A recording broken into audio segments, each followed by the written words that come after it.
समझना पड़ेगा आपको कि आत्मा और परमात्मा में क्या भेद है, तभी बात बनेगी। जैसे बाबा नानक को बेई नदी पर जो अकाल पुरुष मिले थे, अब सोचने वाली बात है कि परमात्मा का कोई शरीर नहीं है, कोई आदमी या औरत नहीं है, लेकिन फिर भी हम उसको अकाल के साथ पुरुष क्यों बोलते हैं? क्योंकि वो परमात्मा जब भी इस दुनिया में आता है तो एक इंसान के रूप में आता है, एक गुरु के रूप में आता है।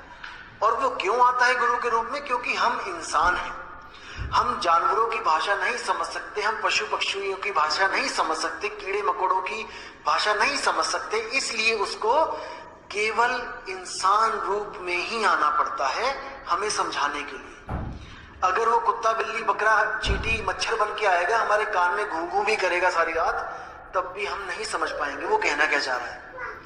इसलिए वो एक पुरुष रूप में आता है और हमें समझा के वापस चला जाता है।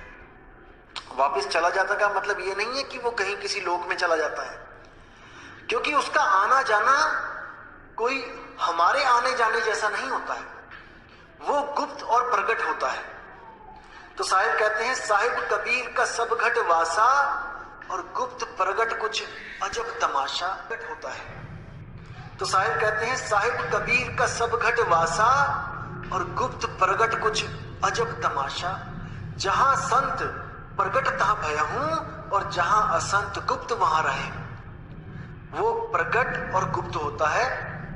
आना जाना तो बोलने की भाषा में हम कह देते हैं कि वो, इसको समझना पड़ेगा आपको कि आत्मा और परमात्मा में क्या भेद है, तभी बात बनेगी। जैसे बाबा नानक को बेई नदी पर जो अकाल पुरुष मिले थे, अब सोचने वाली बात है कि परमात्मा का कोई शरीर नहीं है, कोई आदमी या औरत नहीं है, लेकिन फिर भी हम उसको अकाल के साथ पुरुष क्यों बोलते हैं?